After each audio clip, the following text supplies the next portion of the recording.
안녕하십니까. 안동 MBC 라디오 오늘입니다. 베를린 평화의 소녀상이 일단은 강제 철거의 위기를 넘겼습니다. 지난 9월 29일 어렵게 세워진 평화의 소녀상이 제막식 일주일 만에 베를린 미테구청에서 철거 명령을 내리면서 위기에 처했었죠. 소녀상 비문 내용이 독일과 일본의 관계에 부담을 초래했다는 것이 이유였습니다. 역시 일본의 압박 때문이었습니다. 해외 소녀상이 세워질 때마다 일본은 갖은 방법을 동원해서 해당 지역을 압박하며 소녀상 설치를 방해해왔습니다. 하지만 세계 곳곳에 소녀상을 세우려는 노력은 계속되고 있습니다. 베를린 소녀상은 현재 다양한 단체와 지역 주민들의 철거 반대 시위로 일단은 보류됐습니다. 그 과정에서 현재는 물론 우리나라와 세계 주목을 받았습니다. 평화의 소녀상은 이렇게 토론과 논쟁의 중심에 서는 것만으로도 충분히 그 가치와 의미가 있다고 하겠습니다. 자세한 얘기는 잠시 후 김성수의 세상 읽기에서 함께하도록 하겠습니다. 10월 15일 목요일 라디오 오늘입니다. 광고 듣고 시작하죠. 배우 손예진이에요. 드라마 속 여자 주인공이 식사하던 그 키친, 남자 주인공이 샤워하던 그 바스. 알고 보면 영림 제품인 거 아세요? 도어 잘하는 영림이니까 키친 바스도 엄청 예쁜 거 있죠. 영림을 만나면 일상이 드라마가 된다. 영림 키친 바스. 자, 따라해보세요. 이카운트 ERP 4만원 회계관리, 이카운트 ERP 4만원 재고관리, 이카운트 ERP 4만원 생산관리. 사업 성공 함께해요. 이카운트 ERP의 모든 기능을 월 4만원에 드립니다. 이카운트 가입비 부가세 별도. 안녕하세요. 이진욱입니다. 누군가에겐 충전이, 누군가에겐 힐링이 필요한 지금, 더욱 새로워진 아메리칸 픽업 트럭 콜로라도와 함께 나만의 시간을 가져보세요. 파워풀한 312 출력, 압도적 공간 활용성, 리얼뉴 콜로라도 출시. 웰컴 투 콜로라도. Chevrolet, find new roads. BBIG, 배터리 바이오 인터넷 게임. BBIG, 배터리 바이오 인터넷 게임. 타이거 BBIG, K-뉴딜 ETF. 이름은 길어도 핵심 종목들로만 완벽하게 압축된 ETF가 생겼다. 그런 게 어디? 미래 에셋 타이거 ETF. 원금 손실에 유의하세요. 하고 싶은 거 멈추지 마. 좋아하는 거 멈추지 마. 관절 내 인생을 멈추지 마. 뉴마스터. 관절에 강력히 흡수되어 염증 스타. 인생은 논스타. 관절엔 뉴마스터. 부착해요. 삼양 바이오팜. 마운티아 윤계상입니다. 입으면 덥고 벗으면 추운 계절, 옷 고를 때마다 어려우시죠? 그렇다고 이 좋은 계절을 마다할 수 없죠. 아침 저녁 쌀쌀할 때마다, 가볍고 부드러운 옷이 필요할 때마다 마운티아 플리스. 그럼 나가볼까요? 마음 가는 대로 마운티아. 지원이가 좋아하는 돼지고기? 부드럽고 잡내 없고 고원돈 암돼지. 풍미 가득 살살 녹는 그만 고원돈 암돼지. 고원돈 암돼지 아니면 안 되지. 무공의 고원돈 암돼지. 10월 15일 목요일 라디오 오늘입니다. 1부에서는 따끈따끈한 경제 이슈를 짚어보는 이인철의 시사경제 함께하겠고요. 2부에서는 김성수 시사평론가와 함께하는 시간, 김성수의 세상 읽기 이어가겠습니다. 그리고 안동 MBC 창사 50주년, 6.25전쟁 70주년 특별기획 라디오 드라마 낙동강 전선이 계속됩니다. 라디오 오늘 생방송 놓친 분들을 위해서 유튜브로도 다시 들으실 수 있습니다. 많은 애청 바라겠습니다. 네, 이인철의 시사경제입니다. 경제 이슈를 짚어보는 시간이죠. 자, 오늘도 참 좋은 경제연구소 이인철 소장과 함께하겠습니다. 안녕하십니까, 소장님? 예, 안녕하세요. 네, 전셋집을 보기 위해서 줄을 서서 기다려야 할 정도로 현재 전세난이 아주 심각한 상황이라고 하는데요. 실제 전세 시장의 동향은 어떻습니까? 그렇습니다. 아마 이제 사진 보시고 충격받으신 분들 많을 텐데요. 예. 이제 우리가 주로 줄 서서 이제 어떤 걸 입장을 기다린다라고 하면 뭐 맛집이라든가 아니면 BTS 콘서트 정도 이제 생각하실 텐데 예. 강남 아파트 전세가 아니라 강서구에 있는 이 전셋집을 보기 위해서 9개 팀이 복도에 줄 서서 있는 장면이었습니다. 집 내부 둘러봤고요. 마음에 든 예비 세입자 5명은 가위바위보로 이제 순서 정해서 제비 뽑기로 전세 계약을 체결했다는 후문입니다. 예. 이제 전세난이 얼마나 심각한지 단적으로 보여주는 지금 우픈 현상인데요. 만에 하나 이제 이것을 집주인이 봤다라고 하면 사실 그 자리에서 전세값을 올려도 세입자는 이제 울며 겨자 먹기로 계약을 해야 하는 상황인데요. 예. 이처럼 이제 전세 품귀 현상이 지속되다 보니까 전세값은 장기간 고공행진을 지속하고 있습니다. 오늘 한국감정원이 주간 통계를 내놨는데요. 이번 주 서울 아파트 가격은 또 올랐습니다. 주간 기준 68주 연속 올라서 52주가 1년이거든요. 그렇죠. 1년 3개월 연속 전세값이 올랐다는 겁니다. 최근 들어 이렇게 전세값이 가파르게 상승하는 이유는 뭐 여러 가지 이유가 있겠습니다만 세임대차법이 시행됐던 7월 말 이후에 이 계약갱신 청구권을 사용할 수 있습니다. 이러니까 세입자들은 2년 더 눌러 살겠다라는 수요가 늘고 있죠. 예.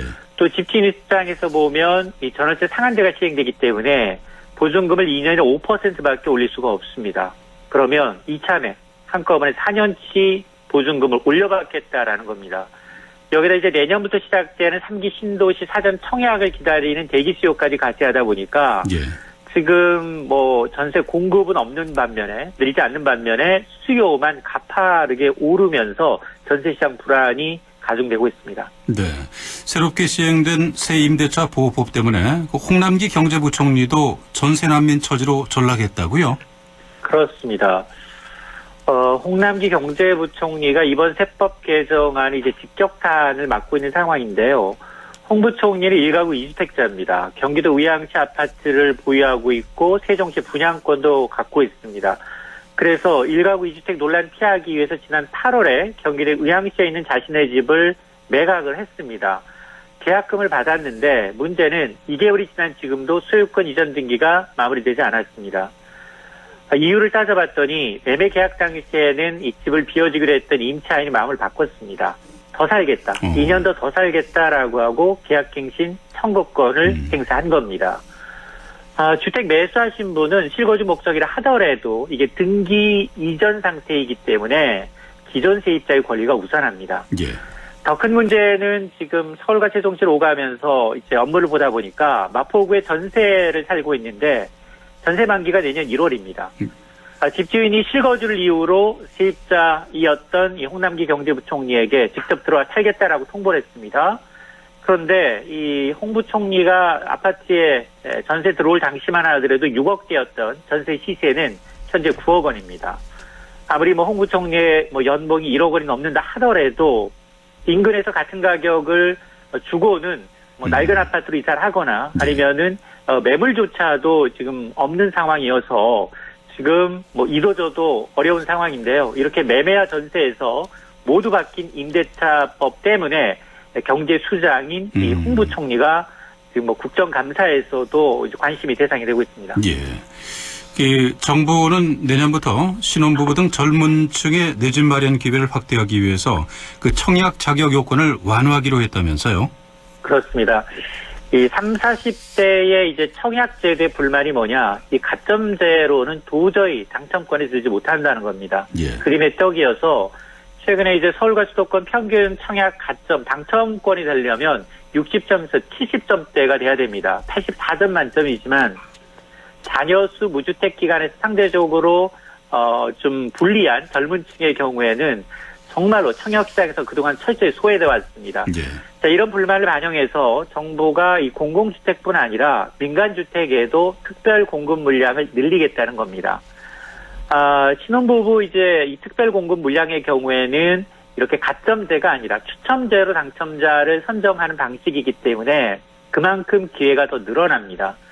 예를 들어서 이제 신혼부부 특별 공급의 경우 소득과 자산을 따지는데 소득 기준을 완화하게 되면 예를 들어서 민영주택, 신혼부부, 일반 공급에 청약할 경우 도시근로자 월평균 소득의 140%까지, 맞벌이의 경우는 160%까지 기준이 완화되게 되면 3인 이하 가구라면 세전소득이 1억 원 웃돈다 하더라도 맞벌이 부부가 청약의 기회를 얻게 됩니다. 생애 최초 특별 공급 소득 여건도 완화하게 되는데 이럴 경우 정부는 무주택 신혼가구의 한 92%, 10가구 가운데 9가구는 특별 공급 청약 기회가 주어질 수 있다라고 보고 있습니다. 네. 이 젊은 층에게 청약 기회를 이렇게 확대하면은 상대적으로 그동안 청약 가점을 모으면서 내 집 기회를 엿보고 있던 40, 50대는 불리해질 수밖에 없잖아요. 그렇습니다. 역차별 논란도 일고 있다는데요. 맞습니다. 신혼부부 특별 공급 기회를 확대하는 거는 취지는 좋지만 공급 물량이 변하지 않고 있습니다. 누군가 손해를 볼 수 없는 상황이고 경쟁률은 더 높아질 수밖에 없습니다. 그래서 이제 무주택 40, 50대 사이에 불만이 많은데요. 집값도 많이 올랐고요. 대출은 막혀 있습니다. 그리고 대부분 이 자녀를 데리고 있을 텐데 이번 대출로 인해서 오히려 역차별을 받고 있다라는 비판이 나올 수밖에 없고 또 이번 대책에 또 사각지대에 있는 무주택, 나홀로 청년층도 문제입니다. 예. 미혼의 경우에는 해당이 안 됩니다. 세금은 똑같이 내고 있고 1인 가구의 주거 불안정은 더 심각한데 지금 신혼부부가 아니라는 이유로 청약 기회를 박탈당하고 있다라는 불만이 제기가 되고 있습니다. 네. 자, 그런가 하면은 그 연예인 등 고소득 전문직이 체납한 국민연금이 1조 원에 달한다면서요? 그렇습니다. 이 국정감사 자료인데요. 국민건강보험공단에 따르면 연예인, 유튜버, 웹작가, 프로선수, 전문직 종사자들 국민연금에 이제 연체돼서 특별관리 대상자로 분류된 사람이 26만 5천여 명인데 예. 올해 국민연금 체납액이 1조 894억 원에 달합니다. 직접적으로 보게 되면 유튜버나 웹작가 같은 고소득 자영업자 체납액이 가장 많습니다. 네. 1조 700억 원이 넘었고요. 26만여 명이 넘습니다. 또 프로선수, 연예인, 전문직 종사자 등의 순으로 많았는데 지금 사실은 이 국민건강관리공단에서 체납자들 개별 접촉을 통해서 지속적으로 자진 납부를 유도하고 있습니다만 효과가 크지 않다는 겁니다. 자, 그래서 국민연금도 건강보험 체납자처럼 고액으로 상습적으로 체납한 경우 명단을 공개하는 방안까지 추진하겠다는 겁니다. 네. 요즘 관심을 끌고 있는 그 방탄소년단의 소속사 빅히트 엔터테인먼트가 오늘 주식시장에 상장이 되지 않았습니까? 그렇습니다. 예, 첫날 거래가 어땠습니까?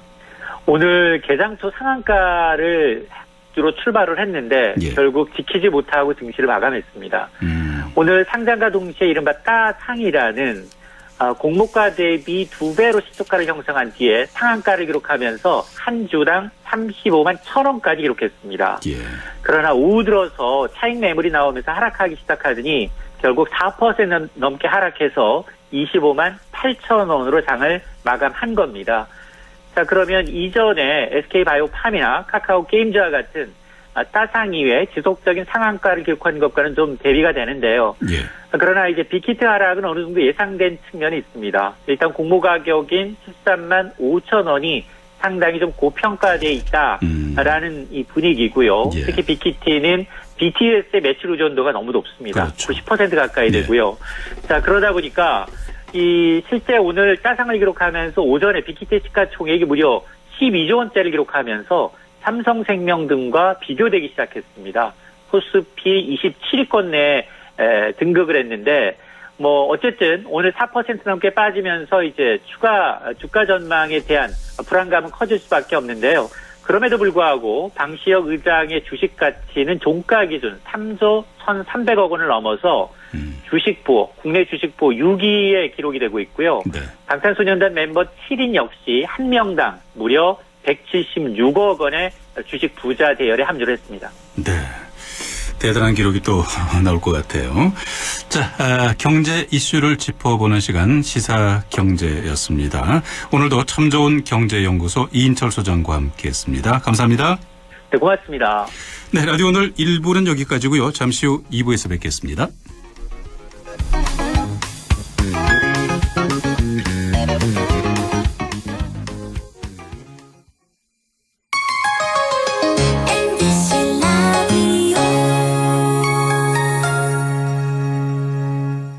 할인점보다 더 실속 있고 편의점보다 더 편리하게 살 수 있는 곳. 시장보다 더 정이 넘치고 백화점보다 더 품격 있는 곳, 이런 곳이 없을까요? 네, 우리 동네 우리 할인점 홈마트가 있습니다.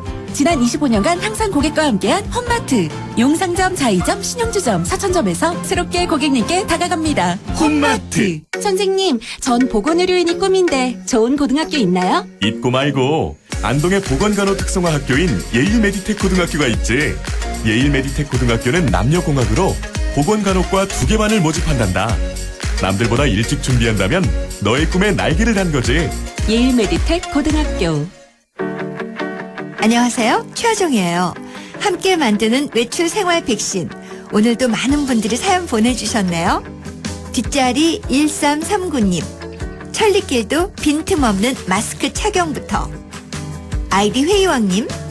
직급 연차 구별 말고 2 이상은 거리 두자. 저도 하나 준비했어요. 음식은 덜어 먹어야 맛이요. 식기는 따로 써야 맛이다. 어때요? 괜찮았죠? 외출 생활도 안전하게. 우리들의 생활 습관 하나하나가 안전을 지키는 백신 아닐까요? 공익광고 협의회.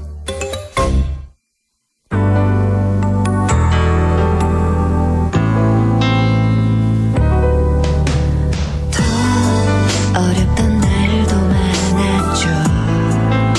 우리 함께 한다면 따스함을 느껴요. 사랑이 있어요. 소중한 꿈을 이뤄봐요. 우리 함께 여기 있으니 감동과 사랑 있는 MBC 라디오 문화방송 100.1 MBC 라디오.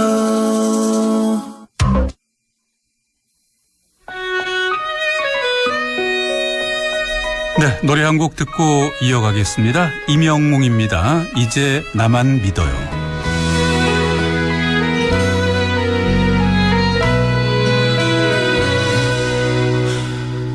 무얼 믿은 걸까? 부족했던 내게서 나조차 못 믿던 내게 여태 머문 사람. 무얼 봤던 걸까? 가진 것도 없던 내게 무작정 내 손을 잡아 날 이끈 사람. 최고였어 그대 눈 속에 비친 내 모습. 이제는 내게서 그댈 비춰줄게. 굳은 비가 오면 세상 가장 큰 그대 우산이 될게. 그댄 편히 걸어가요. 걷다가 지치면 내가 그대를 안고 어디든 갈게. 이젠 나만 믿어요.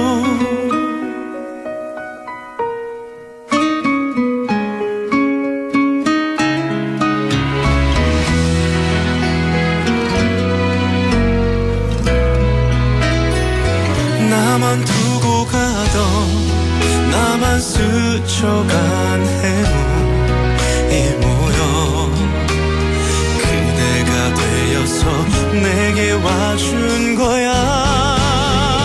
굳은 비가 오면 세상 가장 큰 그대 우산이 될게. 그댄 편히 걸어가요. 걷다가 지치면 내가 그대를 안고 어디든 갈게. 이젠 나만 믿어요. 나의 마지막 주인공이 되어 다시 누구 앞에서도 그대는 고개 숙이지 마요. 내가 보지 못했던 홀로 고단했던 시간 고맙고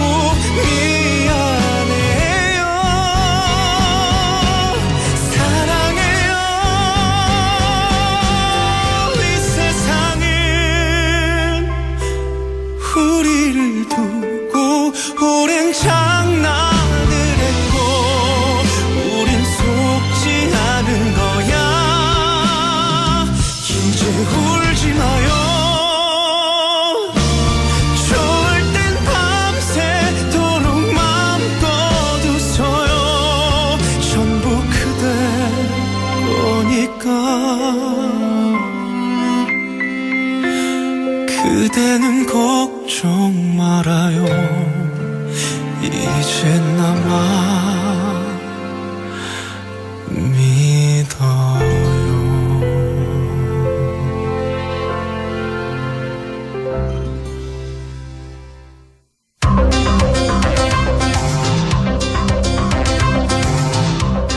라디오 오늘 함께하고 계십니다. 6시 26분 막 지나고 있습니다.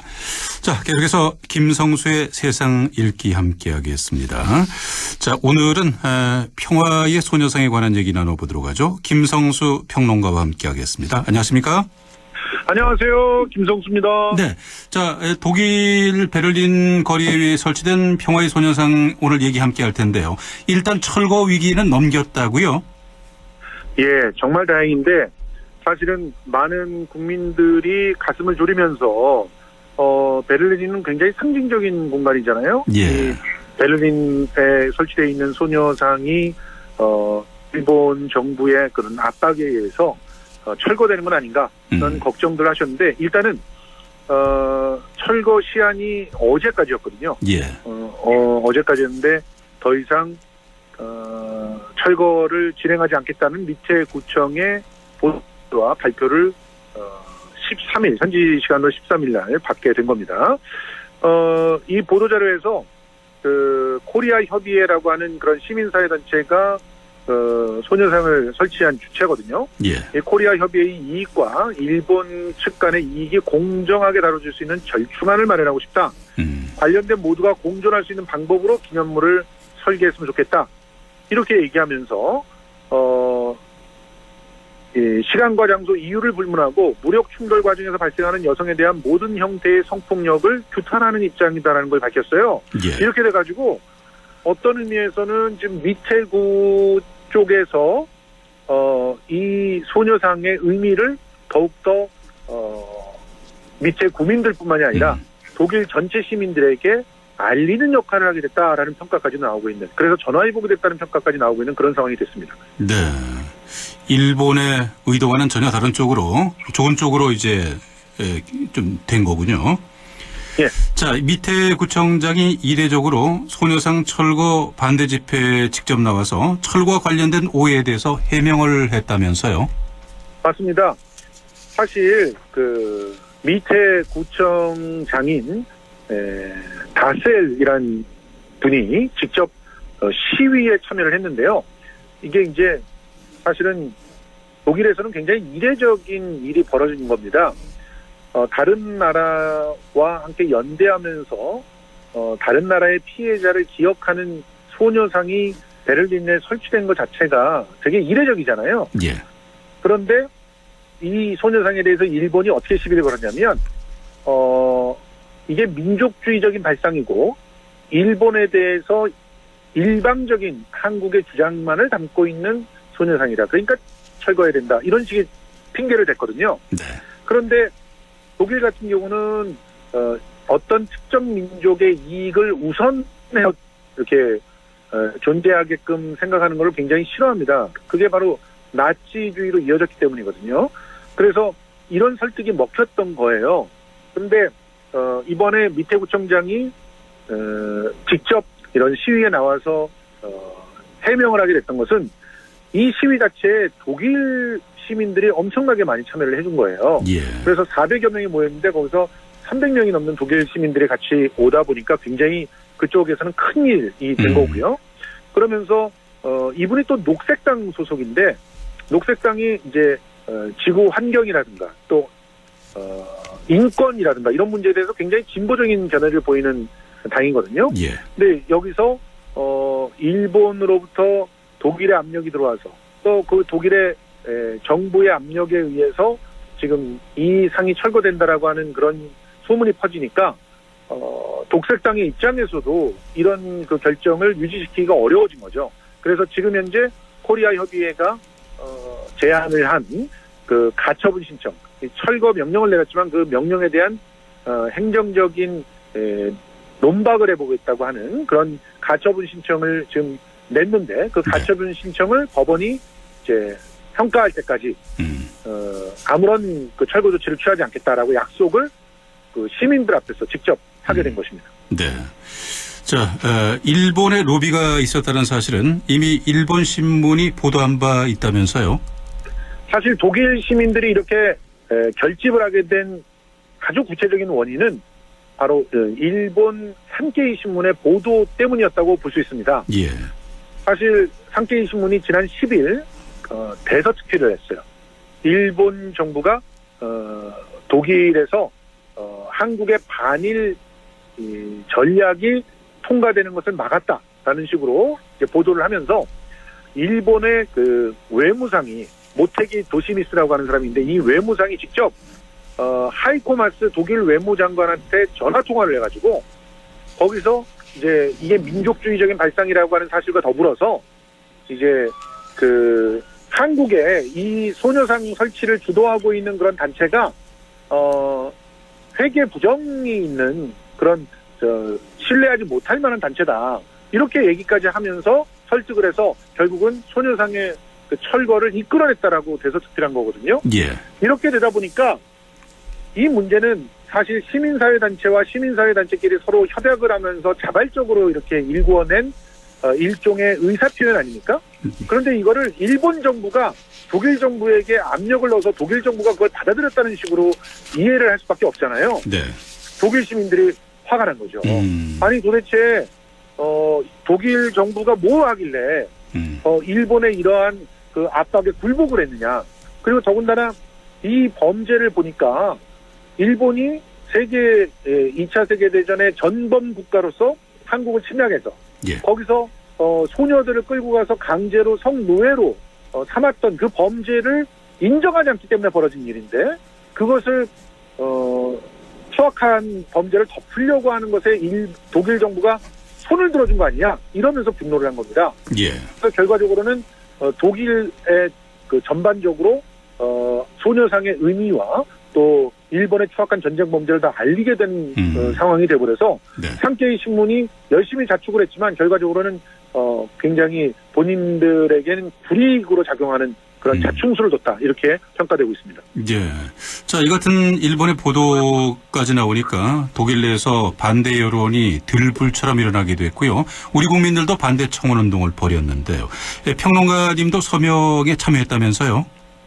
예, 사실은 이제 독일의 시민단체가 바로 그 청원을 만들어서 10월 8일서부터 독일의 이제 청원 사이트에서 서명 운동을 벌였어요. 네. 근데 이거를 이제 교민들이 한국 사람들한테까지 한국에 깨어있는 시민들한테까지 막 이렇게 퍼날르게 된 거예요. 요즘에 SNS가 있으니까 예. 금방금방 퍼날라지잖아요. 그렇죠. 저도 그래서 요거를 받아서 이제 서명을 했습니다. 오랜만에 독일어 공부를 하면서 서명을 했는데 근데 참 놀라운 것은 제가 어제까지 확인을 했을 때 한 7천여 명이 서명을 하고 있는데 예. 6,000명 가까이가 독일 사람들이었어요. 그러니까 독일 사람들의 적극적인 반응이 있었다는 걸 이번에 확인할 수 있었고요. 예. 그리고 또 우리 시민들은 청와대 청원을 했는데 그것도 네. 역시 3일 만에 2만 명이 넘어서는 등 굉장히 뜨거운 반응을 얻었습니다. 게다가 이러한 그 성취를 하면서 동시에 그 다양한 그런 그 존치 운동까지 이어지는 그런 성과가 있었는데요. 이번 그 사태가 급 반전이 이루어지면서 오히려 일부 조정만 하면 베를린에 있는 소녀상이 지금 원래 계약이 1년 계약으로 설치하는 거였답니다. 예. 그런데 오히려 더 오랫동안 설치할 수 있는 세계적인 명소로 자리매김할 수도 있는 그런 기회를 얻었다라고 하는 반응까지 나오고 있어서 앞으로 좀 더 긍정적으로 이 소녀상을 지킬 수 있게 되지 않았나 이런 생각을 해봅니다. 네. 슈레더 전 독일 총리도 평화의 소녀상 철거 지시에 항의하면서 독일 당국의 결정을 철회하라 이런 내용의 편지를 전달했다죠? 맞습니다. 이 슈레더 총리가 사실 부인이 한국 사람입니다. 예.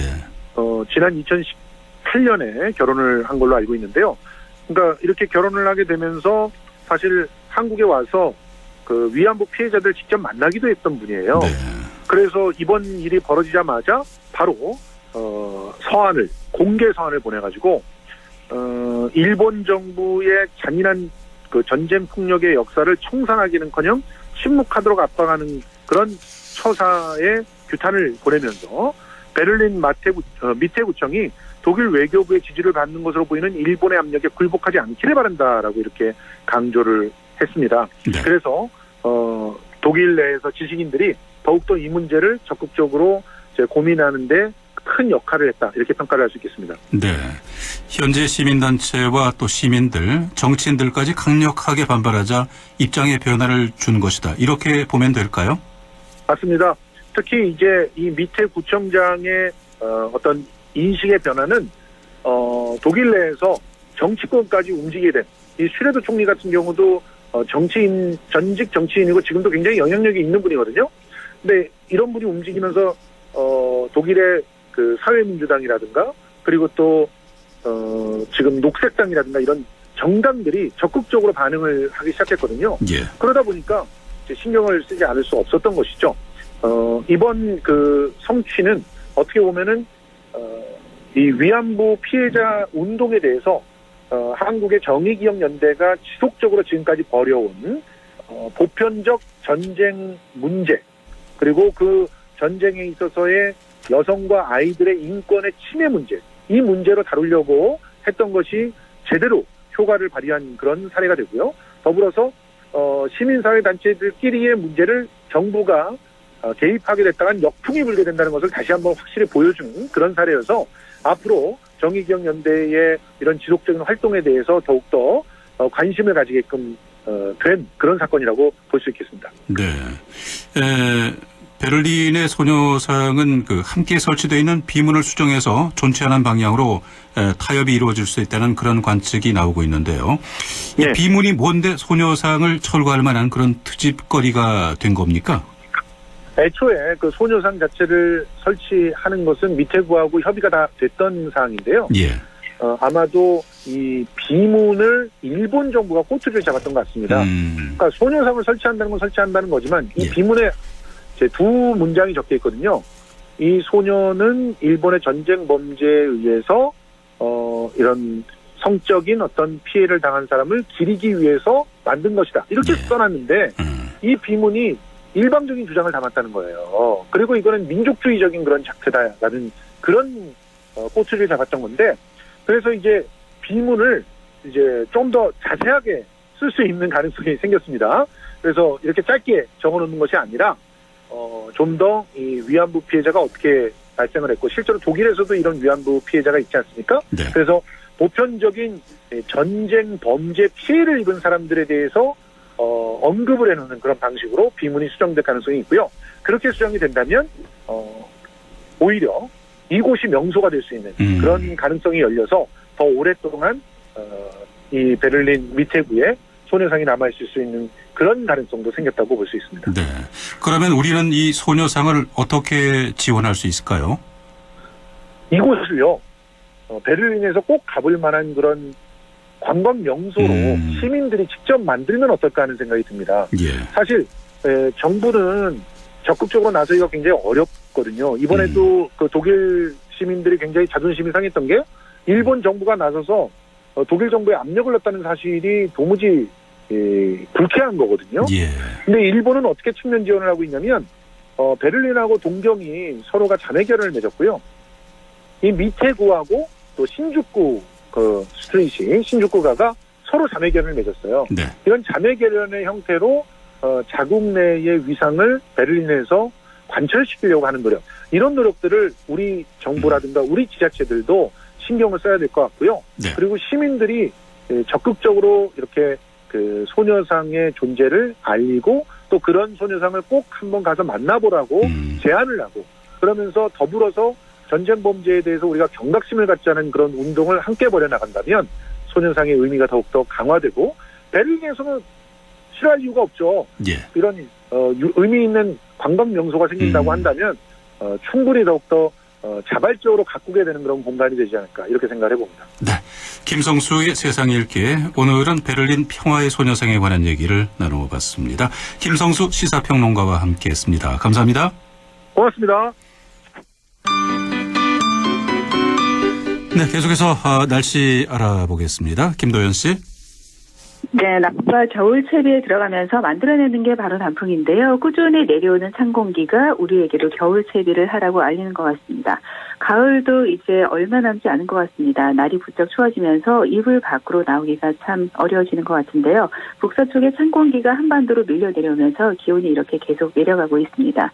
이렇게 아침 저녁으로는 쌀쌀하다 못해서 춥게도 느껴지실 텐데요. 하지만 한낮에는 기온이 또 많이 오릅니다. 하루 사이 두 계절을 오가는 만큼 기온에 맞는 옷차림, 체온 조절 잘해 주셔야겠습니다. 내일부터는 다시 기온이 오르기 시작합니다. 주말에는 예년 이맘때 가을 날씨를 되찾을 전망이고요. 주말과 휴일 맑은 하늘에 당분간 뚜렷한 비 소식이 없으니까 매년 이맘때 많이 건조합니다. 화재 사고 항상 증가하는데요. 또 11월 1일부터는 가을철 산불 조심 기간이기도 합니다. 올해는 단풍이 유독 아름답게 물들 것으로 알려지기도 해서 한편으로는 더 걱정이 많이 되기도 합니다. 만약 이번 주말에 단풍 구경 계획하셨다면 소규모 단위로 이동하면서 코로나19 예방 수칙도 잘 지켜주셔야 되겠습니다. 동시에 산불 사고 예방에도 신경 써주시기 바랍니다. 내일 기온은 아침이 6, 7도, 한낮에 18도 예상됩니다. 안동 현재 기온은 14도, 체감온도 15도, 습도는 53%입니다. 날씨였습니다.